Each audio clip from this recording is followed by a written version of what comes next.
let's get down to all the fun stuff we're gonna do. I sent you an email. It was around, I think, 8:30 this morning. If you would please open that up. I have it up here, but as we've covered, the screen in here is not good. So, what I want to do today, I want to talk about body paragraphs for this paper. I want to talk about how we're even supposed to do that. Up until this point, we've kind of been forced to talk about it in theoretical terms, right? Like, how do you move from the notes process to the paper process? This is an attempt at that. We're going to shine this guy up, essentially, today. Before we do that, one more good time, because I feel like not everybody knows it. Let's review this whole body paragraph business. You got your 3 I's, right? We know this. What are these 3 I's about? Introduction. No. Identify.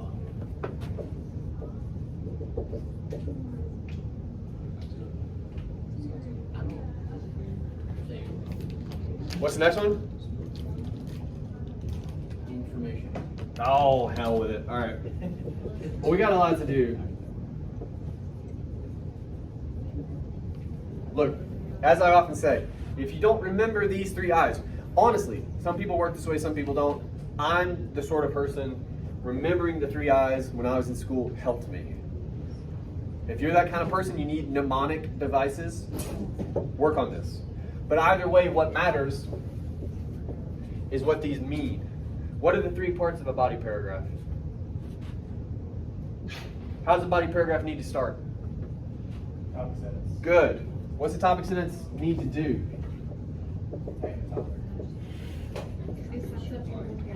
Yeah, it's the main idea, the main topic of your paragraph. Usually, it's going to be some kind of an argument, some kind of a claim, something you have to prove. This paper is going to be a little weird in that regard, but either way, main idea of your body paragraph, right at the top. All right. Second part. Evidence. Good. This is most often in these sorts of classes a quotation. Doesn't always have to be, but it usually is, because you want very specific evidence. Whatever it is you're using needs to be specific. Don't talk to me about a whole page, a whole paragraph, a whole chapter. None of that business. Very specific details. It's your evidence. And then, of course, the last bit. Analysis of the evidence. Good. I like the way you put that. You talk about your evidence. You explain to me how that evidence proves that idea. And of course, the way I always teach body paragraphs to you guys is you actually start with the evidence. You figure out what it is you want to say about it. This takes time.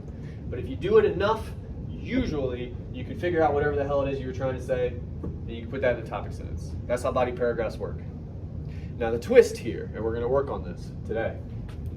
For this particular paper, because you will more often than not have multiple sources in each paragraph, you're basically going to do this section a couple times. You'll have evidence, you'll have analysis of that evidence, and you'll use that analysis to link to another piece of evidence from another text. And you'll kind of leapfrog 2 or 3 times in a single body paragraph. Right? That makes some sense? Hopefully. All right. Well, here's what we're going to do now.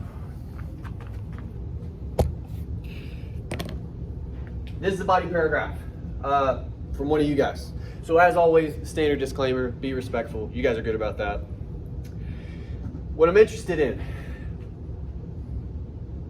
we're trying to do this, but we're trying to do this in the way that we talk about in this paper. So hopefully we have evidence, hopefully we have analysis. But more to the point, we got to do that a couple of times. So I'm curious if you think that we do.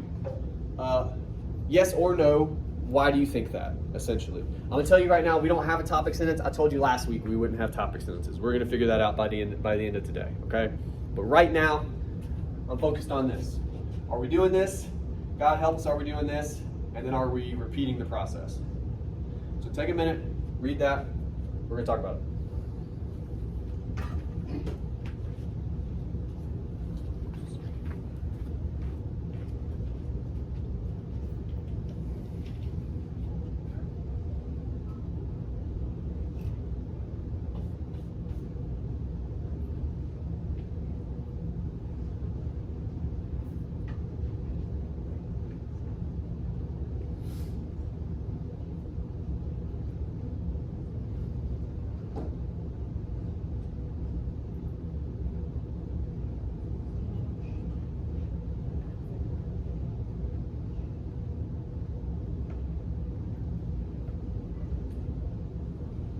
Does anybody need more time?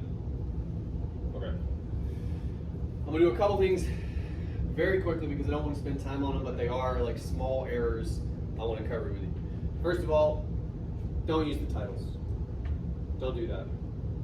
I'm not saying you can't ever do it, but most of the time with most articles like this, they're going to have very long titles because they are meant to be descriptive.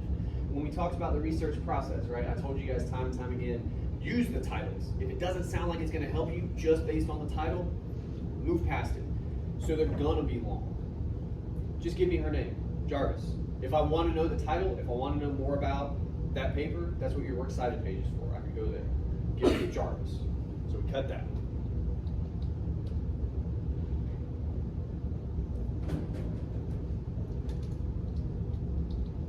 All right. The other thing I want to point out to you, I'm going to chop this guy up. Slaughterhouse 5 does not go in quotation marks. What does it go? How do we do it? Italics. Thank you. He said it. That's your credit. All right.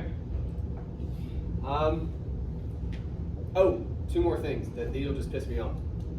Don't do that. Somebody told you guys to do that. Don't do that. And also, well, I guess to be super technical, we need something here inside these parentheses. Any idea what it is? Page number.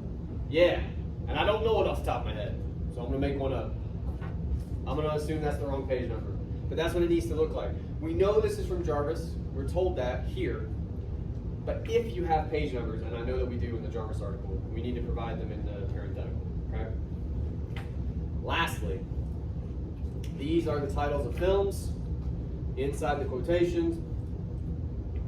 They also get italics. All right, we got all that fixed. Now we can talk about the paragraph itself. The formatting is going to be weird because I took it from a PDF. We'll just let that roll for right now, okay?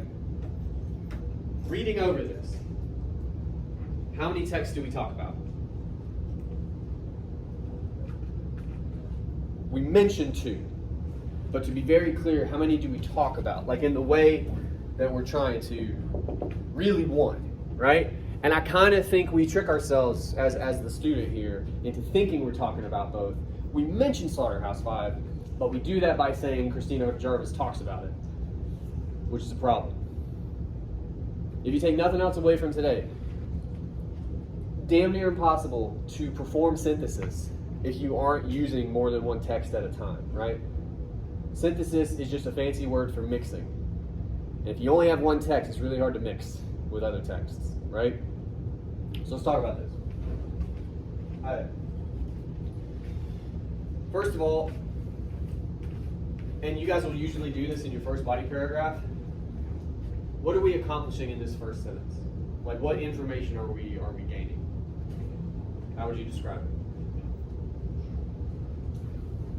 Just like, kind of tell us what Jarvis is. Like the entire article. Yeah, just like a brief. Yeah, like very brief or something. Good. It's a summary.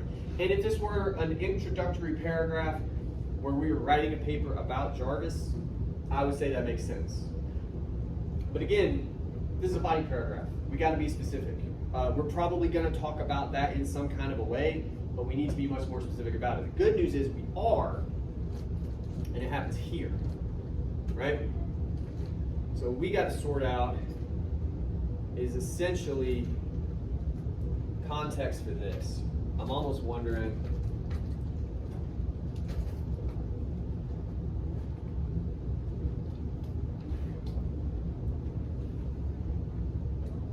what do you guys think about that?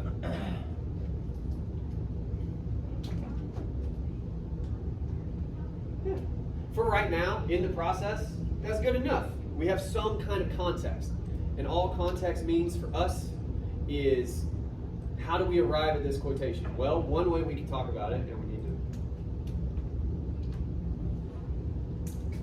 to. Christina Jarvis is talking about this, and she says that. Awesome. All right. So this is our first text. Jarvis, that quotation. What we say about it afterward, we try to get Slaughterhouse 5 in there, but we've already said that's not really about Slaughterhouse 5. Let's cut that. We know he wrote a book All right, Kurt Vonnegut. All right, so what we got to do here, we're trying to get into Vonnegut now. I'm curious. We need to be specific. How might we do that? Because all through the book, he makes this argument, right? But we got to be more specific than that. Can you guys think of one moment or one element of the novel where he talks about the glamorization of war in some kind of way? When he promises to marry. Okay, cool. Now, ideally, we would have, well, I guess we could. I have the book. I don't know if you guys do. Yeah, it's in like the first 20 pages or something, right? Let me see. I mean, there's a really good quotation from Mary. She says, "You'll pretend you are men instead of babies, and you'll be played in the movies by Frank Sinatra and John Wayne or some of those other glamorous, war-loving, dirty old men." And she continues. She says other good things, but my personal favorite from there, the name dropping of the two sort of action heroes, but also she says glamorous, war-loving, dirty old men. I like the dirty at the end for some reason. Like that's an interesting addition. So let's quote her. Let's quote Mary. Importantly, we don't quite know how we want to work it in, but I'm kind of forcing us to say, oh, I can't remember the rest of it already.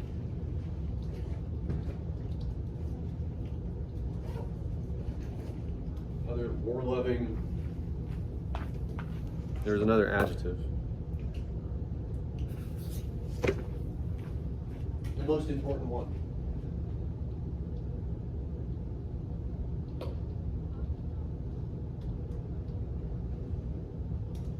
All right, that's our quotation. And again, we need a page number, and I could have looked it up just now, but that time has passed, so I'm making one up again. Don't do this. Don't make up page numbers. Anyway, all right. So rather than talk about the beginning of the book, how do we arrive at this quotation in Vonnegut? How do we get there? We're talking to Mary. Why are we talking to Mary? He's trying to catch up these stories. Who is? Vonnegut. Well, not technically, no. Huh? No. What do you mean? The narrator. The narrator's not Billy. I thought the narrator was Vonnegut.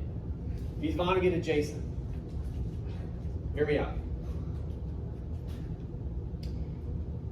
It's basically Vonnegut. It's basically Vonnegut. But in a book where aliens show up and talk about being able to see time, we have to allow that some of this might not be true. Yeah. Right? And when you're doing that, you can't then say, well, this is Vonnegut.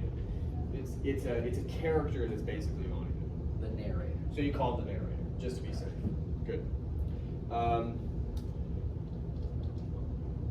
Kurt Vonnegut's narrator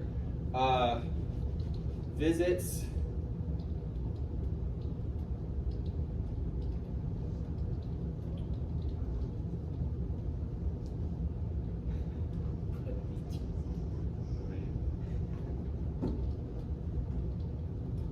but meets resistance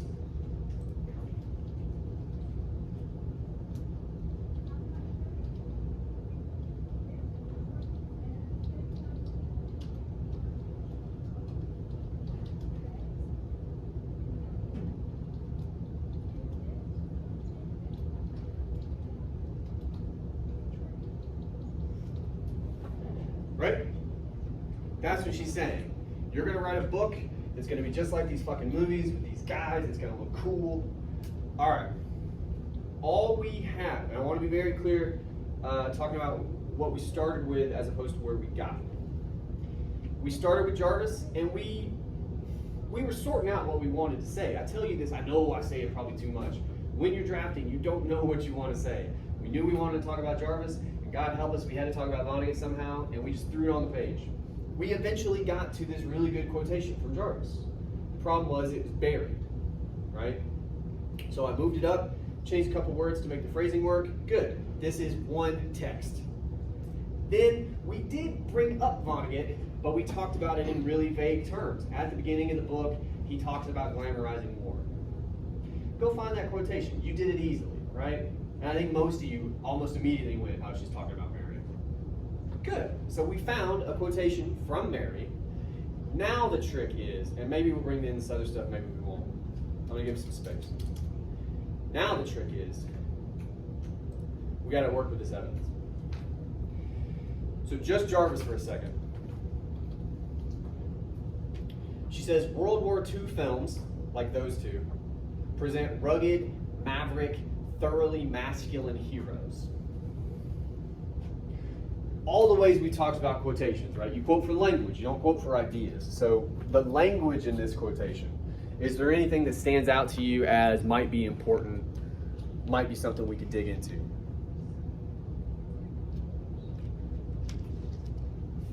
Masculine? Thoroughly masculine. Look, I'm sure you've heard the word masculine before, but you've never heard someone say, well, that's thoroughly masculine. That's weird. So let's think about it. How does that mean? We know what a masculine film is. You could list 1,000,000 of them right now, right? Most of the guys would cut off like shirts, but thoroughly masculine. What do you think that means? For someone to be thoroughly anything? What does that mean? I'm worried actually you don't know. Do you know what it is to be thorough? Somebody look it up. Somebody look it up for us.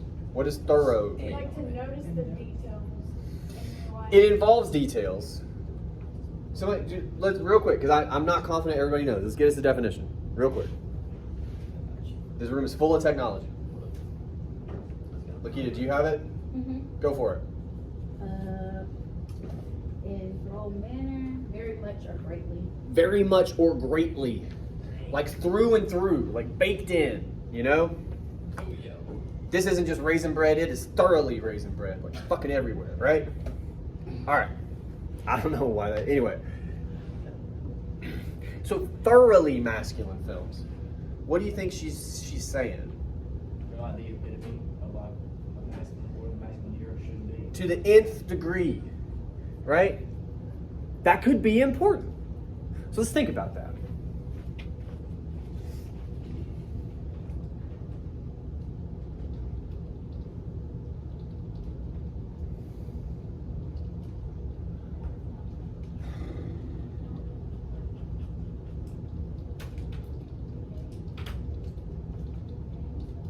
What? Why did she point that out, do you think? This is where it gets hard. Why is she bringing that up about these two movies? And I guess World War II films in particular. But she's trying to make some kind of an argument here. I think she's trying to make the narrator realize what he's Well, doing. slow down. Don't get to Vonnegut yet. We will. Stay with Jarvis for a second. Oh, okay. Stay with Jarvis for a second. Trying to show like there's no downside. So basically, they don't show any weakness. Maybe. So, because I want to make sure I'm not misrepresenting what you guys say. Like, it's so thoroughly masculine, so hyperbolically masculine, that it's like a caricature. Okay. I don't know what's going to assume Jarvis. I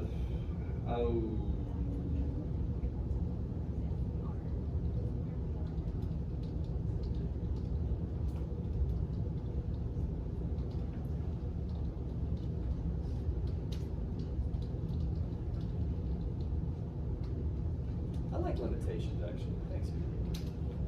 Okay. Practical limitations. Look, real quick. I write like me. I'm gonna solve me for you. Okay. What I mean by films lacking practical limitations, that is, dude gets shot, dude is fine. You've seen a bunch of those movies where it's like, oh god, you're like, can you make it? He's like, yeah, bro.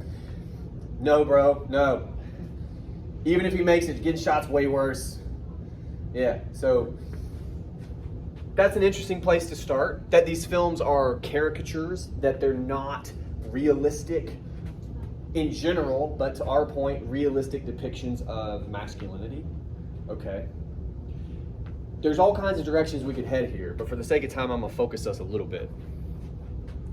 When you're talking about evidence, we have some momentum now. We do. But you can also, and you should often, return to the evidence. What else do we talk about? We don't just talk about thoroughly masculine heroes. What's the other big idea, a big theme in this quotation? There's one other one. It's pretty big. We talk about it a lot. So not just masculinity, but also what? Huh? Good. Is there a way, and there is, I wouldn't ask if there wasn't, is there a way we could try to talk about World War II films along similar lines to how she's trying to talk about masculinity? Wait, slow down. Look, we just said thoroughly masculine. Like that language tells us it's hyperbolic, it's unrealistic. Is there a way to talk about war films similarly? Yeah, you can basically describe the same way. They don't show the not being side of war. They Good. You know, like They're not realistic either. Yeah, like in Rambo, he breaks down at the end, and it looks like, oh, he's not the cool Green Beret. We thought Well, the he funny thing is, first of all, if you've never seen the first Rambo, it's not even called Rambo, it's called First Blood. Yeah. Honestly, really good movie. After that, we're like, oh, we got to make sequels. This is about money now. There's no more crime. And there's a lot more steroids. Yeah. But that first one is more realistic because it's a human being who is struggling. We're not interested in that in the movies she's talking about, right? That's not what we're in it for.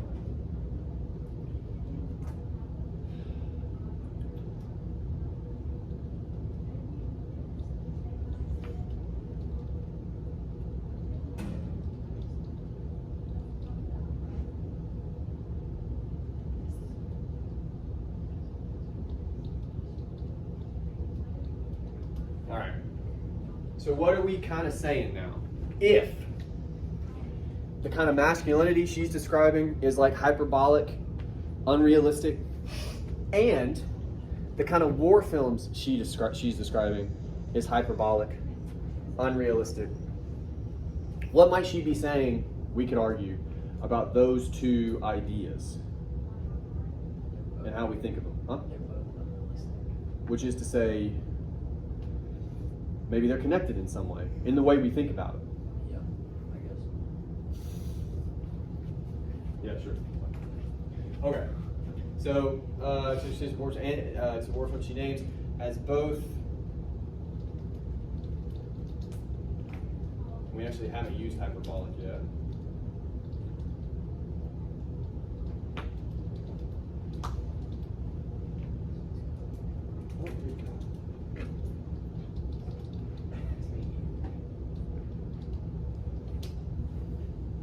Okay. So all we're saying is that the way both of these things are represented on screen is terribly unrealistic. Okay. We're extending that argument now and saying that she's implying that due to the insane way they're both represented on screen, it's likely that they're connected in some way. The way we think about masculinity, at least when it comes to movies, the way we think about war, at least when it comes to movies, they're tied together some kind of a way. Okay. We can talk more about that.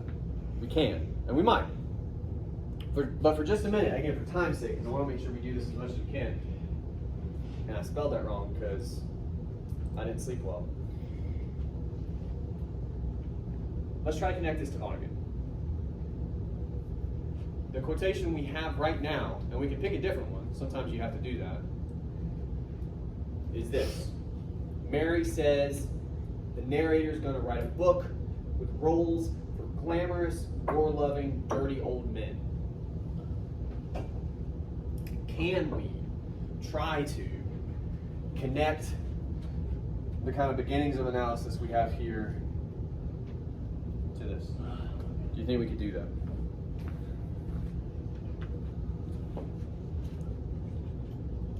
Maybe she's trying to go along the lines of she doesn't want the current generation to end up like these dirty old men that are already kind of corrupted. You know, if you write a book for a younger generation, they're going to end up just like the men that are kind of beyond redemption. Okay, all right. So you have two ideas. Let's start with the first one.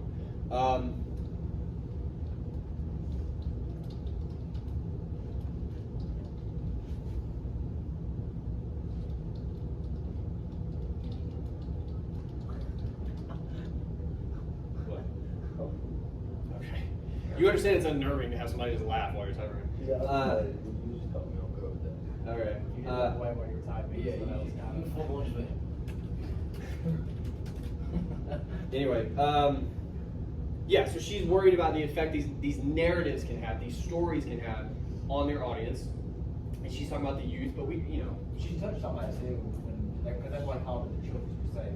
yeah, and she specifically mentions the babies upstairs. Like, yes. But all I'm saying is, to better connect it to what we're talking about, I don't think Mary would disagree with how she talks about it. That it also doesn't have an effect on like slightly older people, right? Like I'm just the salient point is the effect, and that's what she's concerned with. So she points that out with glamorous, war-loving, dirty old men. What was the second thing you said? I forgot now. I'm sorry. About like they were like beyond redemption, the older guys were beyond redemption. Ah, that's interesting. That's So interesting. you're not gonna be able to change their minds at this point.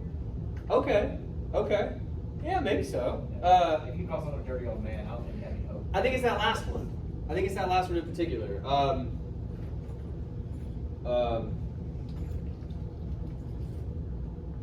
Already,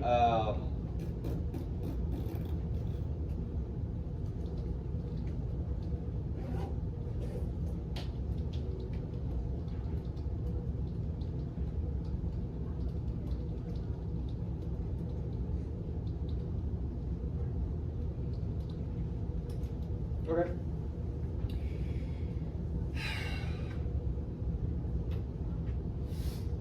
How are we going to connect those? She's worried about the effect these films can have, and you'll notice we haven't really said that up here. That tells me we might have to go back for just a second and build to that idea. Can we take what we have here and get to this conversation that we're trying to have in Vonnegut about the effects of those narratives? You see what I'm saying? Is there a way we can do that?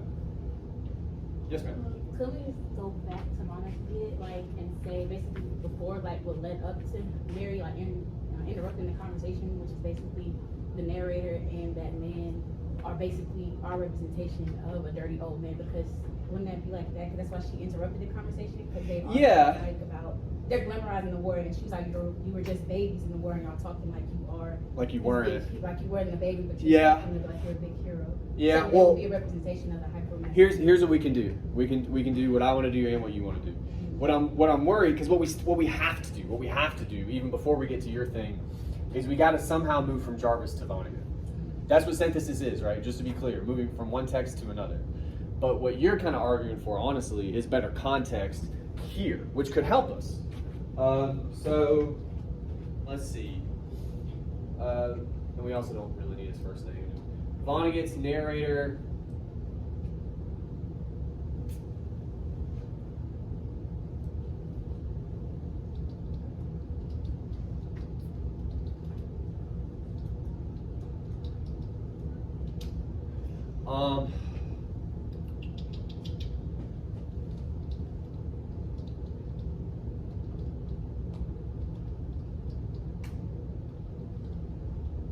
That's not great, but that's kind of what you're saying. Is like they're talking like.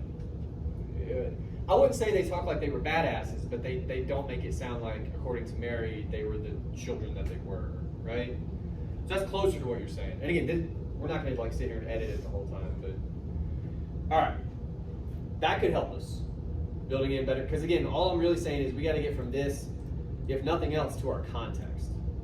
So this idea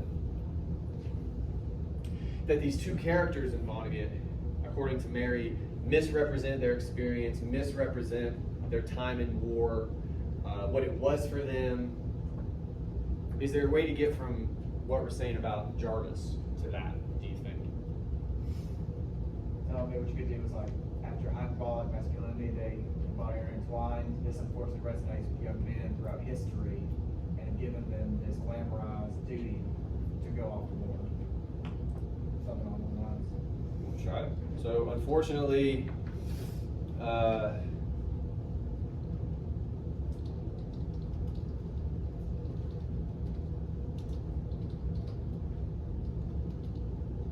throughout modern history,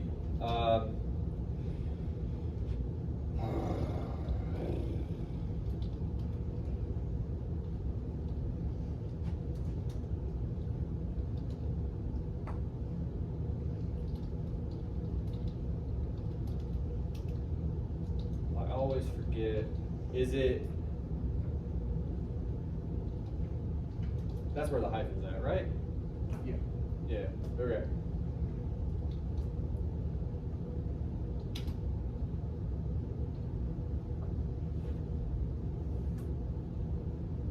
Right? It could be stronger, it could be better, but in general, this is where synthesis just occurred. Okay? We took what we were saying about Jarvis and we could say more. But honestly, you guys seem like you're struggling to exist right now. So we moved to what we're trying to start to say about Vonnegut. And you notice we went back and forth. It's not always a clean operation. We figured out a quotation, we started to have some kind of an idea about it, and I think that helped us. Lakita kind of pointed out, well, we need slightly more specific context. We need to fix the beginning of our segment. Okay, so we did that, and then that helped us build finally to it. Does that make sense? Cool, let's do more. All right, so let's talk about Mary a little bit because we didn't say a lot. It is this bit. So glamorous, war-loving, dirty old men. Our first bit of analysis. Our primary concern is the effect these narratives can have on their audience. And then the rest of that is basically, she says, fuck it to the dirty old men. They're already dirty. They're already too far gone. Okay. Can we continue that conversation at all? Glamorous, war-loving, dirty old men. Is there more to be said here? There is, by the way. Yes. Thank you. What is it? We mostly just talked about dirty old men. Mostly. We kind of gestured at the rest. What's the most important word in this quotation? You guys said it a million times when we were talking about the book. Never used it before in your life.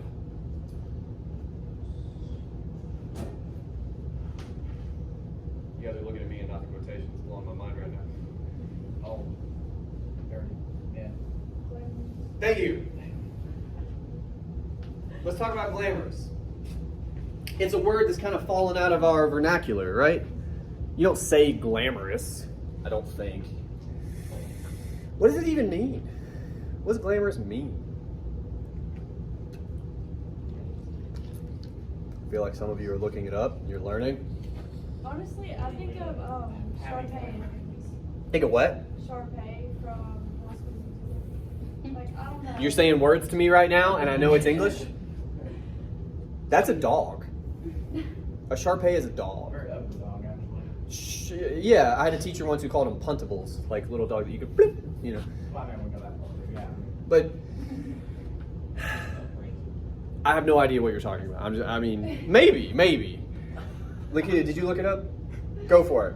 Having glamour. Like, Oh, fuck. Look up glamour then. It's alluring or beautiful. Alluring, beautiful. Oftentimes evoking sort of high class connotations. Excitingly attractive. Yeah, something you want, either to get or attain a kind of status, right? It's glamorous. Yeah. What's that got to do with how Mary's talking about these movies and the dirty old men that are in them? Glamorous. Huh? So you're making it look way better than it really is. Okay, but look, my point is yes. How to phrase it? Well, let's get specific. It's not just, and we can start there if you like.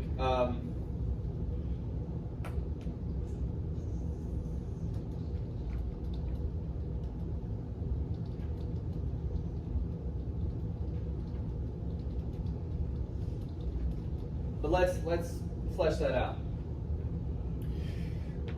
We just talked about glamour, like what it is. Can we all admit that's, given that definition, that's a weird way to talk about war. But I don't know that it's unfair. What is Mary suggesting?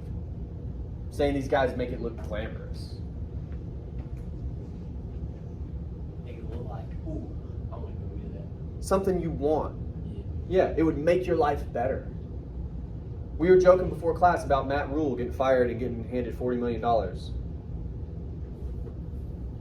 Fire me today. You know what I'm saying? Like, but it's that idea that I would love to get fired and handed $40 million. That's outstanding. That sounds glamorous. Okay.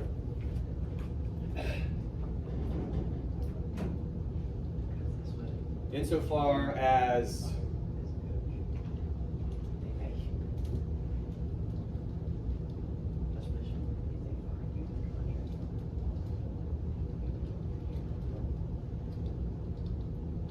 to be desired, we desire it, right? That's strong. That's stronger than making it look better than it is, right? Cool. Okay.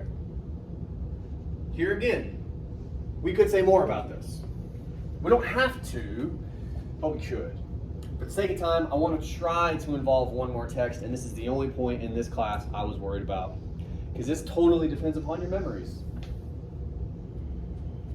Take a minute. This could be brutal for me.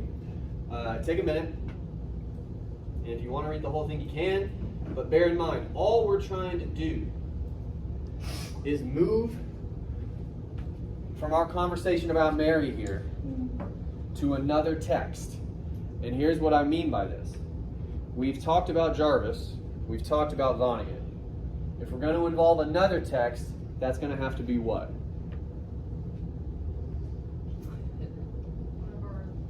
One of yours. That's why I'm worried. So take a couple minutes.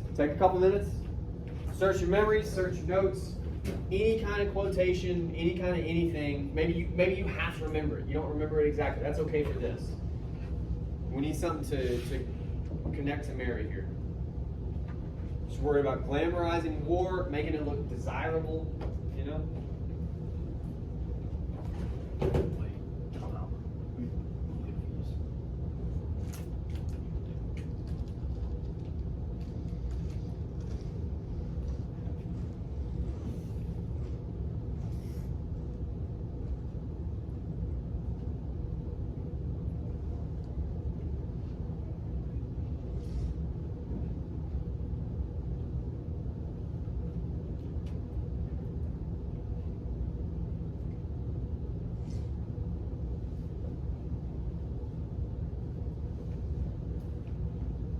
Say this the moment anyone thinks they might have something, please raise your hand. Sure. One of mine was, it's definitely not the best, but the work of doing violence is quite hard. It requires men of valor. It's almost as if like, hey, violence is actually kind of honorable when you think about it, because you got to be a real man to even do it in the first place. What's that? Well, it's important here.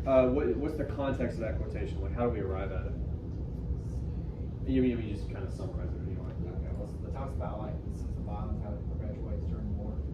Yeah. Okay. Well, and look, to be totally fair, in a theoretical way, you do have to be violent in war. It's kind of part of it, you know. Okay. We can try that out. So you're gonna have to read that a little bit slower for me. What was the quotation? And in order, the work of doing violence is quite hard. All right, hold on. The word. It requires men of valor. Okay. Do you have an author or anything? Do you have an author or anything for that? Yeah, Godfrey.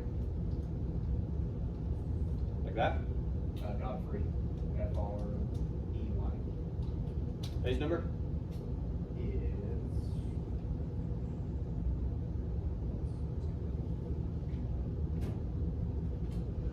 Don't worry about it. S105. Oh God. Yes. One of those things. All right. That's weird. All right. And the context here, and we're kind of taking your word on a lot of this. Like, actually, read us the two sentences before that quotation. I understand this is boring, but we're going to get to it then. Read the two sentences before the quotation. if you don't Well, I'm reading from my bit. So it's Shit. All right, well, give us that. Okay. It says, Godfrey talks about the sense of violence perpetuated during war. And then he goes on, he also goes on to say, like, that the state is creating warrior heroes.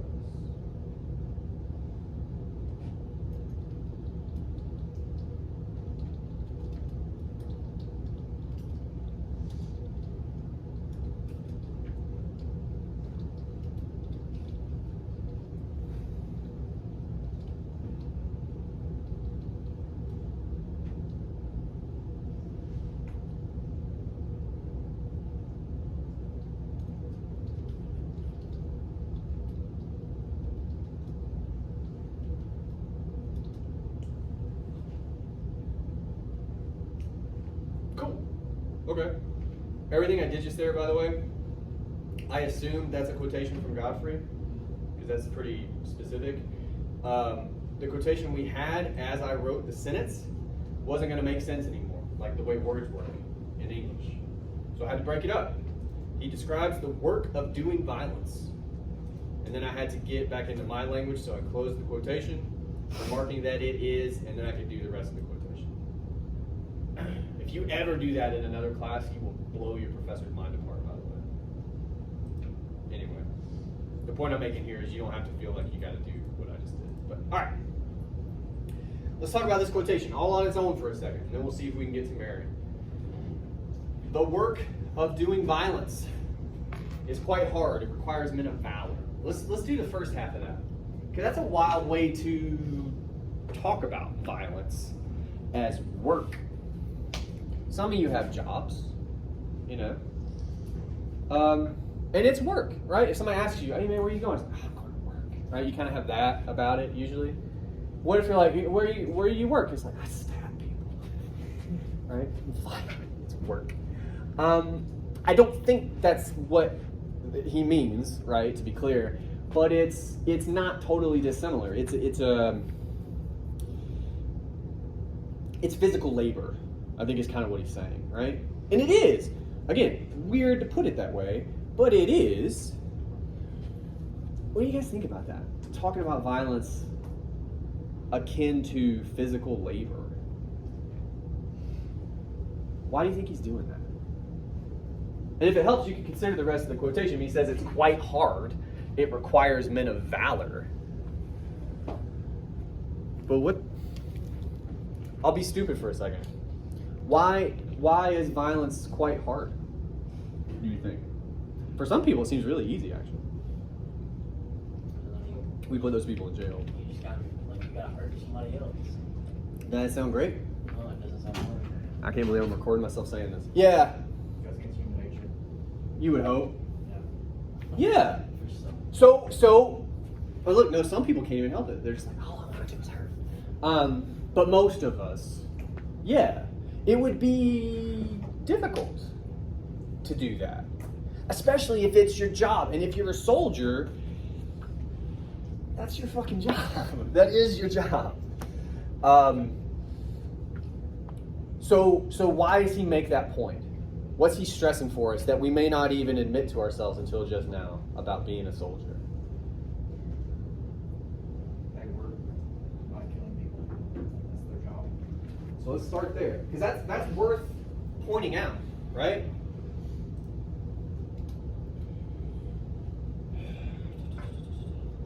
We'll say it like that.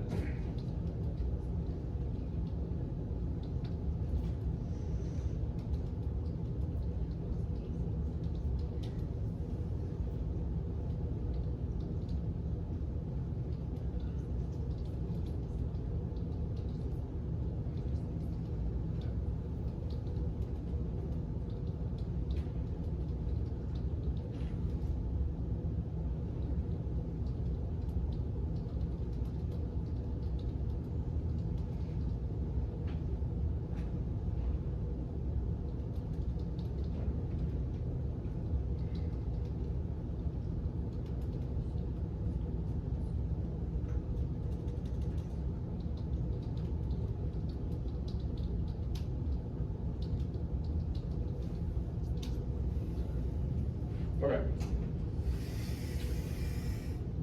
That gets us to the next part of the quotation. It requires men of valor. Valor is another one of those words. I think we kind of know what it means, but we also never use it, right? How often, are you like, valor, this cheeseburger is straight valor, right? We don't do that.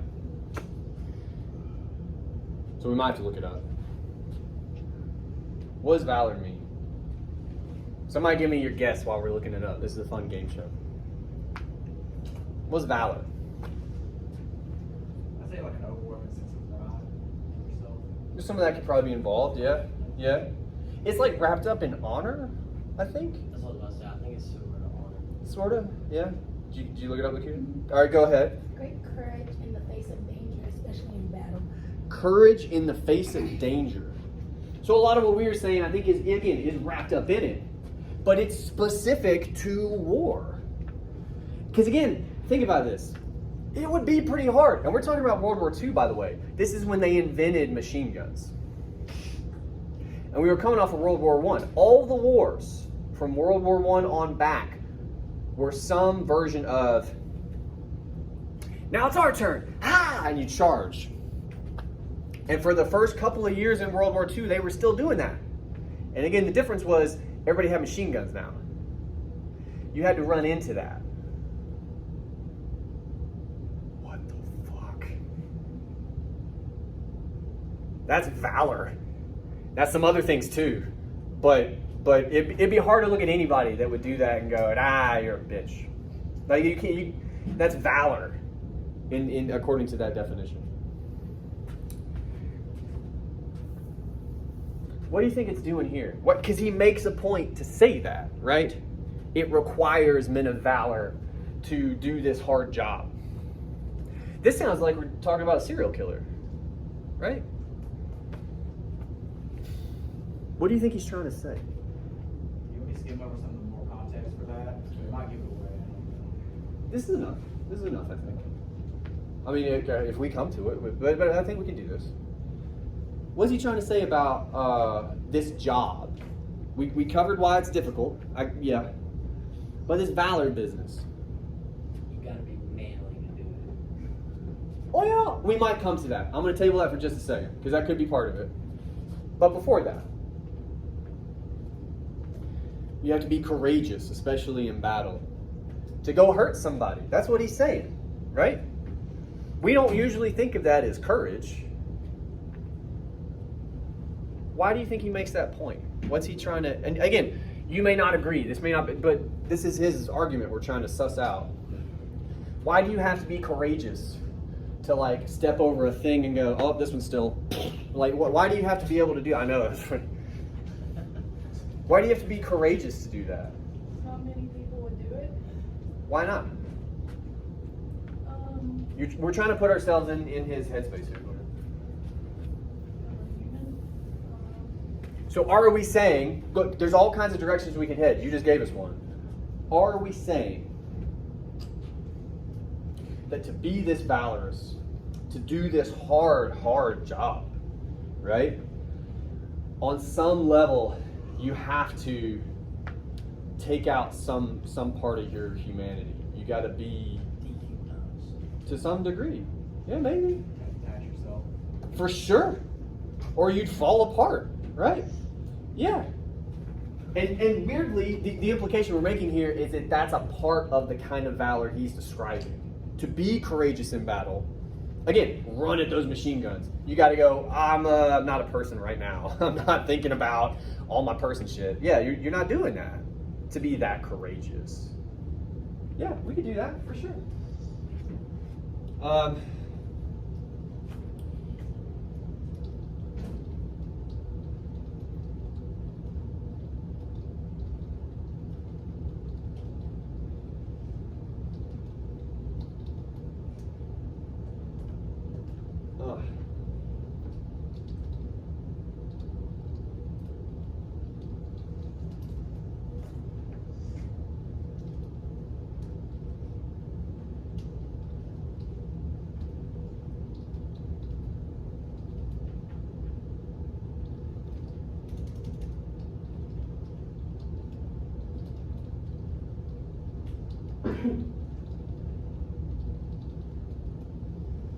To disconnect from their own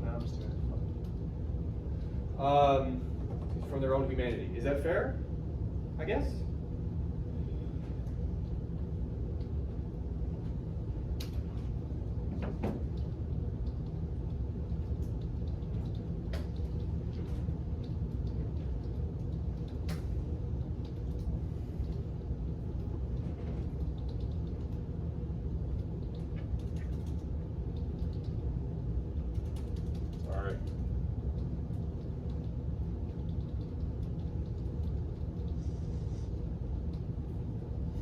Okay.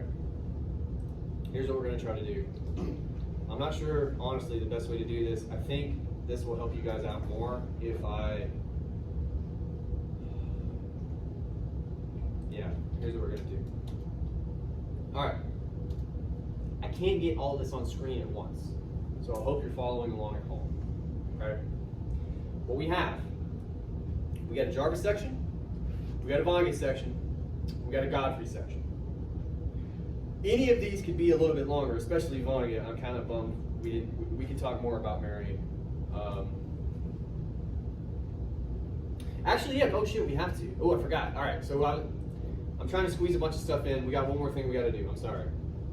We said all this about Godfrey. I know. I'm excited too. We have to connect Mary to Godfrey the same way that we connected Jarvis to Mary. Okay? So the last point we made about Mary, she's worried about these men make it look better than it is, make it look desirable. This is a thing you should want because of how we make it look. How can we get from there to the work of doing violence, men of valor, do you think?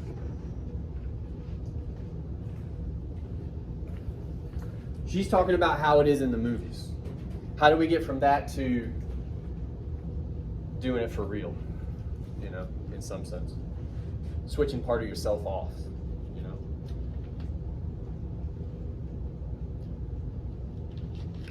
You're talking about like the stuff the guys see, the younger guys see, what they exactly desire, what it makes them believe they should desire.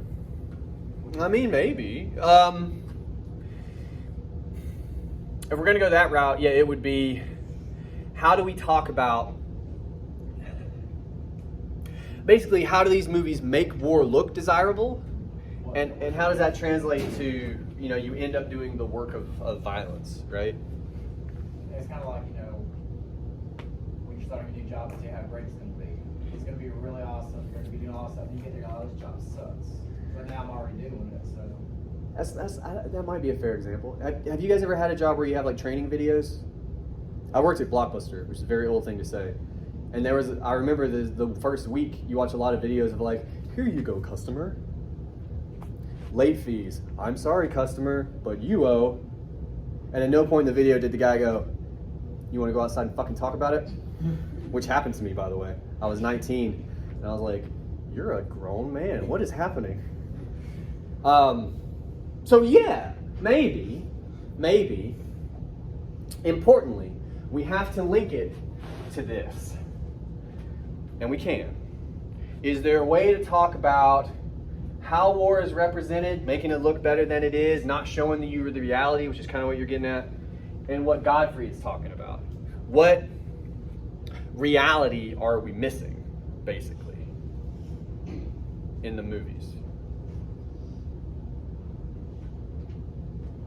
I didn't think that would... If it makes it look cool, if it makes it look fun. A lot of people try to sell the military as like a vacation. Like, hey, you want to go travel the world for 4 years? That's a wild idea. Yeah, sign up. Do they still do that? I know they used to. Yeah, they kind of still do. I mean, some recruiters do. But they don't tell you, like, oh, you may have to kill somebody. That may be part of your job. But also, you'll get to go to Hawaii. You know, Yeah. You might kill someone there. Maybe go to this place. You might kill someone there. Hawaii is beautiful out here. I've never been. Yeah. Okay. That's Okay. an example where I kill somebody, but- Look, if you had to kill somebody, doing it in Hawaii would be pretty rad. Okay. Couldn't you also mention like their death, like them dying? Because like we talk about them killing somebody, but It's true. they could die too. So That's like, the true. actual reality of death. Because like you said in some war movies, you get shot, but you still Yeah. running. But in Yeah. actuality, you would have just died from that shot. Like Yeah. you're not getting back. Well, I mean, at the very least, you wouldn't pop up. Yeah, you're gonna pop up. Yeah. You're gonna bleed out. Yeah. Unless somebody has. Okay.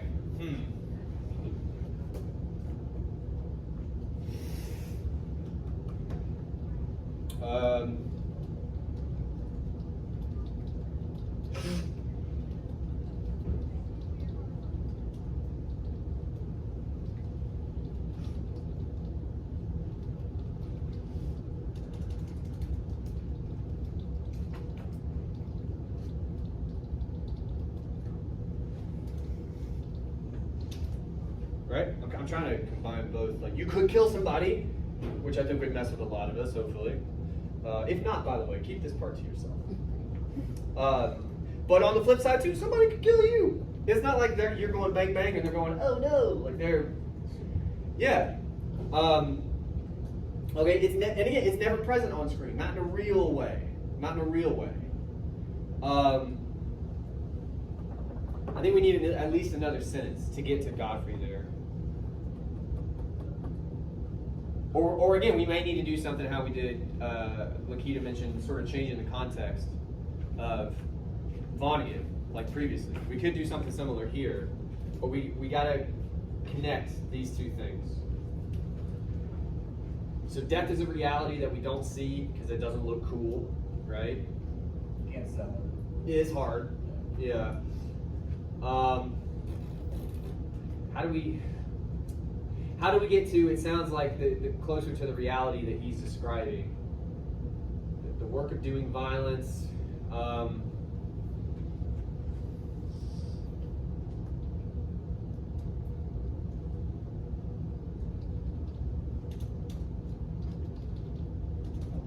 His death, of course.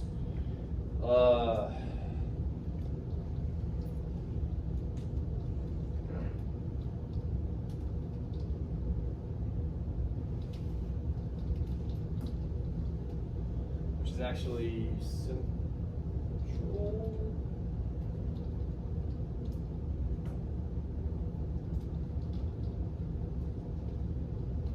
I'm not in love with that, but I think it's all right. Okay. So now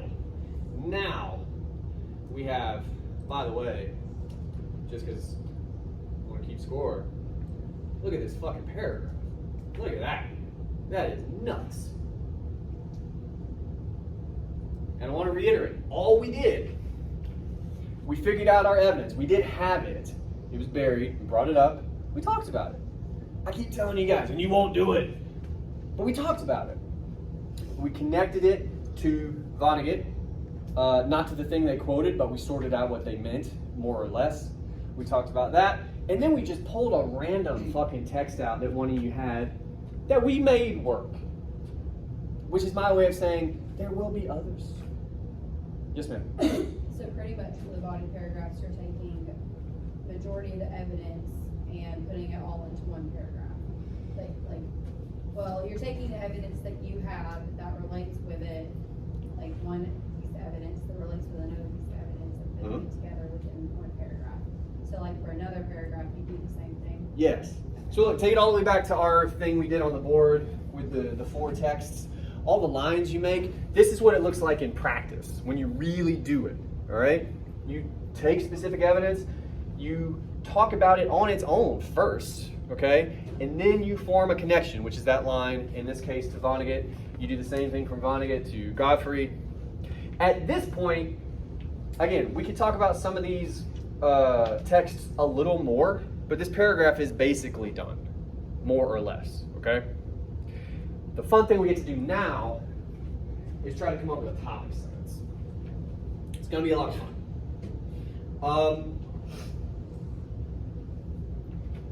I don't know if this will help you or not, but I'm going to try. I'm going to space these guys out so you can see our three different texts. All right, now what I was saying before, because I can't have all this on screen, okay? You want to read this on your own. What big idea do we kind of arrive at by talking about these three texts together? Read over them for a minute. There's something in here. There is. Take a minute.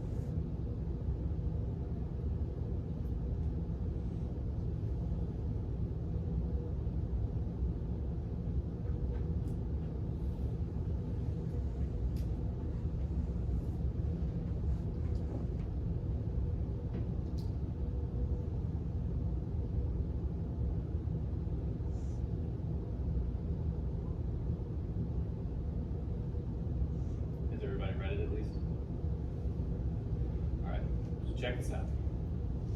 The same way we talked about the Jarvis quotation. She had two big ideas: masculinity and war. Those are her two big ideas, her two big themes in the quotation. It's not always going to be two, okay? I think we got two big ideas in this body paragraph, two big themes. Now the fun part. What do you think those are? Just two big ideas.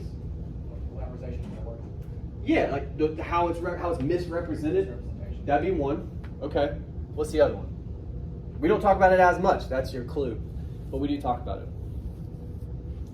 Other big theme. We talked about it a lot in class, by the way. Good. Those are kind of our two big umbrella ideas in this body paragraph. We got to figure out a way to talk about both of them in a sentence. If we can do that, we got a decent shot of coming up with a topic sentence for this paragraph. The misrepresentation of war, how war is represented in film, right? That whole conversation. What does that have to do with dehumanization when it comes to war?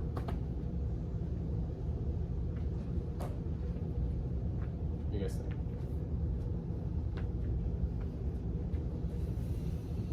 People with too much humanity can't really fight wars that well. It's kind of necessary to humanize them. That's kind of what we said with Godfrey, right? Yeah. How do we connect that to how war is depicted, you know?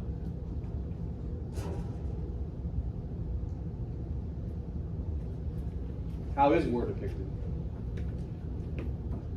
Awesome. Oh, yeah, a lot of the time, yeah. Well, let's tease this out. I mean, look, weirdly, the way we've talked about war films, because we've talked about it a lot, I don't know that we would call most characters in those movies people, right? They're caricatures. They're roles, so they're dehumanized in a totally different way.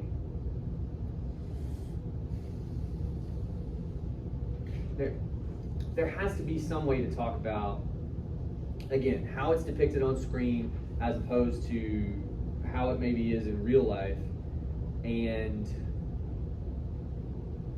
well, I'm going to do the work for you if I go further down that road. But how do we get from, this might be a way to do it, how do we get from the effects of the movies to the effects of the real thing?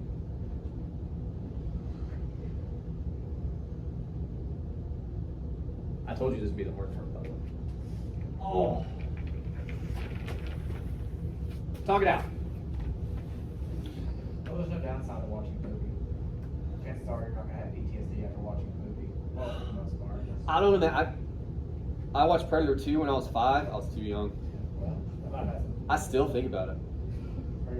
That's how bad it was compared to the first one, or just. That dude can be invisible during the day. That's not cool for a 5-year-old. He takes a guy's spine at one point. But point taken. Okay, so I think it's like the films aren't really meant to like oh look at it. It's more like bait, like propaganda. Like it's Yeah. to get you in, and then once you are completely in, They're not made to inform. yeah, Made to make you entertain. just reel you in to with the attraction to go join the group. Okay. Here's something we can try.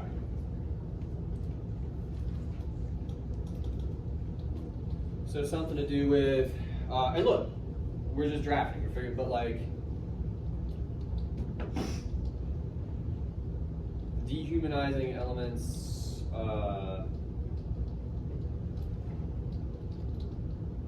already being stupid. Don't.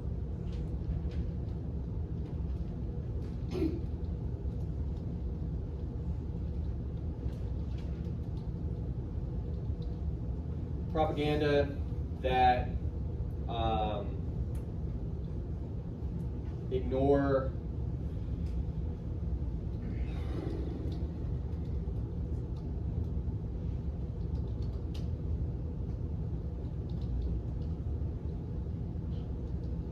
oh, look at me getting cocky.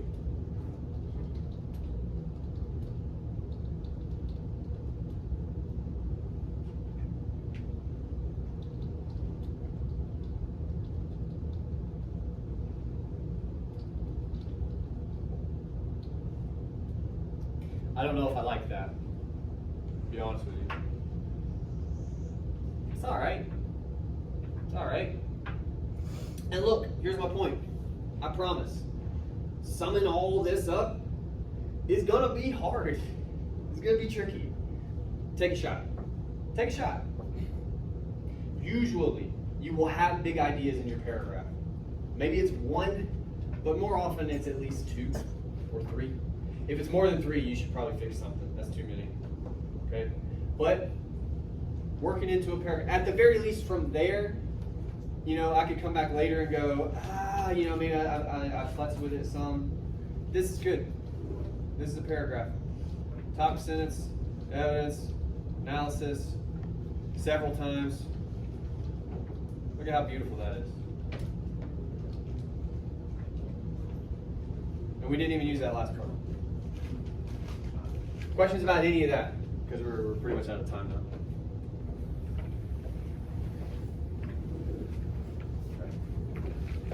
Let me double check.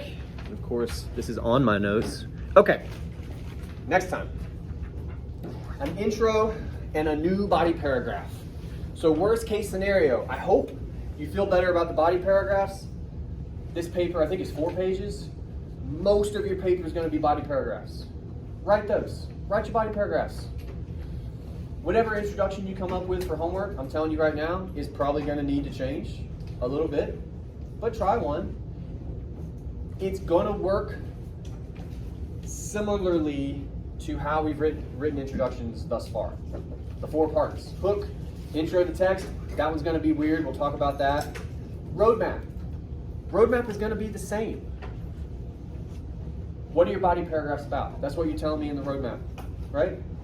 Thesis is going to be fucking weird. But try it.